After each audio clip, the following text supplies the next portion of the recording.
Hey everybody! If you could have a dinner party with anyone in the world, living or dead, who would you choose? Ever bring up this question with your friends while having a bottle of wine? What if that question could be a dinner party, dressed up as a card game, and whoever had the most interesting people at their table was the winner? I talked with Michael, who did just that with his game, Dinner Party. That interview starts now. Hey Michael, how are you? I'm well. How are you? Very good, thank you. So you are coming to us all the way from Munich. Yes. And you have created a strategy game called Dinner Party. Why Yes. don't you tell me more about that? Yeah. Dinner Party is actually a dice game and also strategic, which is not necessarily what people immediately assume. And it's a game about dinner with famous and infamous characters of history. And basically, each turn, you choose a guest that you want to invite, you roll the dice. And if you roll high enough to meet their demand, they join your table. And that sounds very simple, Mhm. but then the catch is that the dice aren't regular dice. They show a little drink icon because you can use them to get drinks from the bar because you're a host and you're trying to invite people to your party. And when you have drinks, you can use them later to serve them to a guest to convince them. So that will be a strategic thing where you realize, oh, after the second roll, I'm not going to hit enough to invite Marilyn Monroe to join my table, but instead I'm going to roll and try to get a glass of wine. So next turn, she's definitely going to be convinced. But the main catch is, of course, that the characters have fitting abilities. So Marilyn Monroe, for instance, is very popular. And if you have her at your table, that will help you invite somebody else. And for instance, Ernest Hemingway, he loves when you collect alcohol because well, he enjoyed that very much. So he gives you points for that at the end of the game. Oh yeah, there's Jesus of Nazareth actually in the game, and he transforms water into wine. That is his ability. And there's also characters that are less popular. There's Al Capone, for instance. Mhm. Also selling wine to your opponents. And there's also a few dictators, and there's one, the worst of them, which is actually Hitler, who also appears in this game, and he's the old maiden whom nobody wants at their party, and you never invite him to your own party, but you might invite him to somebody else's to screw them over. And which hurts them because he's worth no points. And yeah, nobody wants to sit next to him either, obviously. So that makes Mhm. everything harder. So it has a bit of take that too. It's a mix of strategy because the footprint of the game gets larger the more guests are out. So it starts with only a few of them in the center of the table, and then everybody collects them to their party, and then you have to think about who goes with whom. Do I really want to set Al Capone next to Marilyn Monroe? Because you can also try to charm away the guests of other players. So if you see that somebody's not taking care of their guests, and somebody has actually put Marilyn Monroe between Vlad Dracula and Al Capone, you might very well be able to convince her to leave that table. Um, so Mhm. and then everything falls apart because you didn't take care of your guests. While that still also involves dice rolling, it's not random chance because you can prepare with it for it with your drinks and with who you place next to. So, yeah, that's where the strategy comes in. Who do you combine, how, and where, and who gets to sit next to whom? Yeah, it sounds like designing a wedding seating chart on steroids. Yes, yes, absolutely, absolutely, and So you can, and the strategy comes in with who you have at your table and who you push to someone else's table to dissuade other guests from joining them. So the object is obviously to complete a set of guests at your table. yes.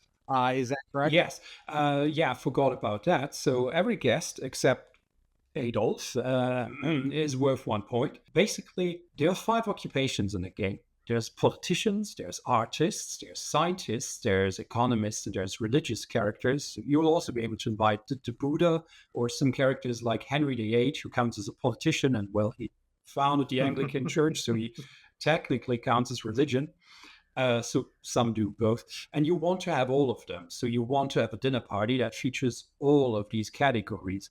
But some of them are harder to come by. And so sometimes, Mhm. because you really desperately need a businessman, you're going to go for somebody like Al Capone, or you still need somebody who has the religion occupation. So you bite the bullet and you do get the great inquisitor to sit at your table, even though he's going to bring the mood down and make it harder to entertain and invite guests to sit next to him. Then also the abilities come in. So sometimes you'll be able to steal something from an opponent, or you be able to reseat their party. Harry Houdini, for instance, does that. He goes like "re." Um, that was a very professional way to phrase that.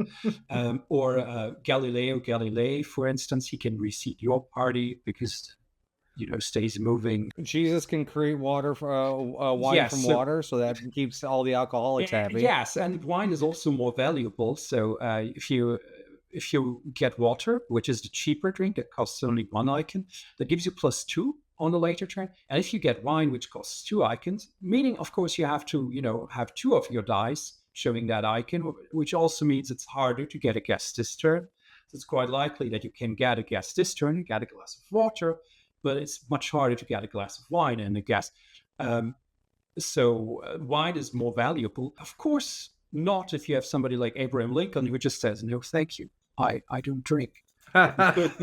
So yes, you have those historical teetotalers Yes. who don't drink, which makes them very cheap guests indeed. So what inspired you to create this game? Have you just gotten married and did a seating chart yourself? No. Well, I have, but that was after the game. It's a very good question. It actually started with a friend and I doing another game. There were a few really good ideas in there, I feel, but there were also a lot of ideas that didn't work out. And the problem was we didn't let go of those.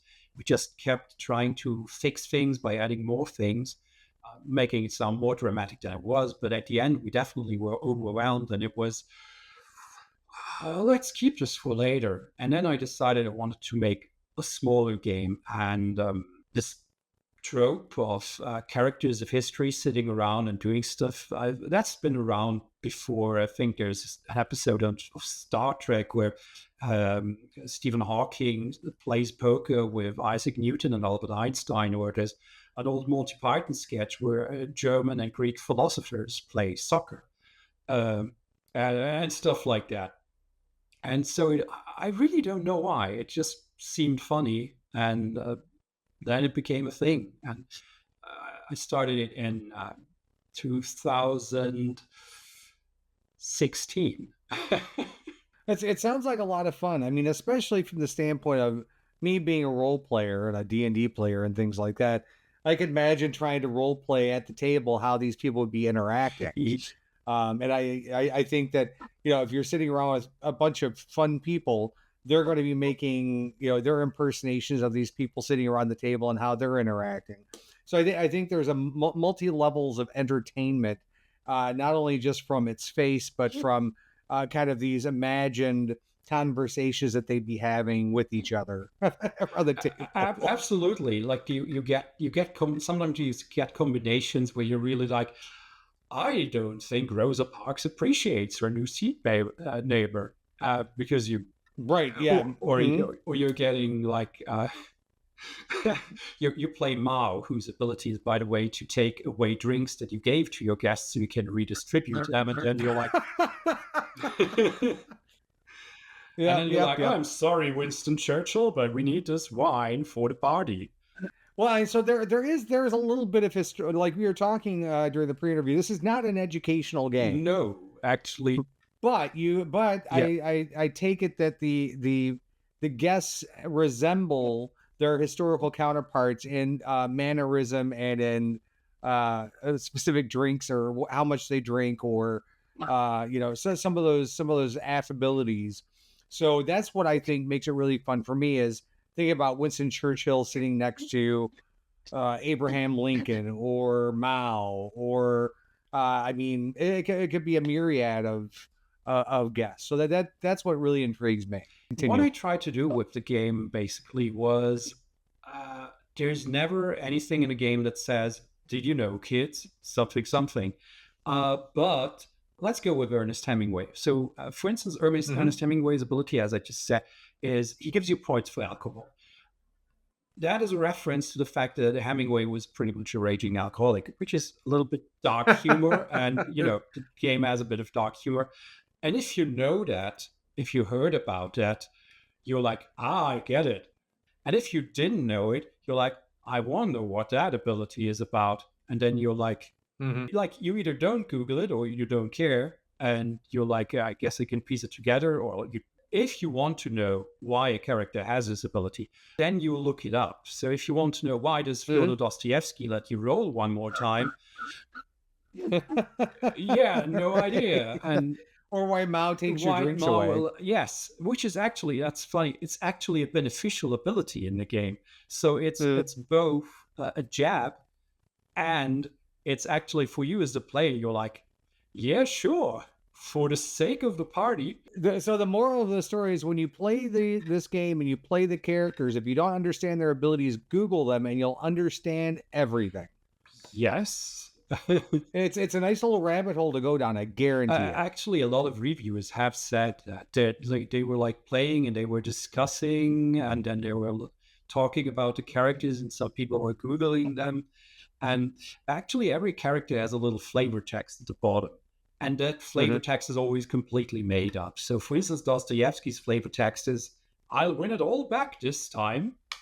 Or Winston Churchill's ability is that when you get him, you can take a glass of wine, and if somebody has placed Hitler at a player's table, he banishes him back to the lobby and sends him back. And his flavor text is, step 1, smash Hitler. Step 2, get smashed.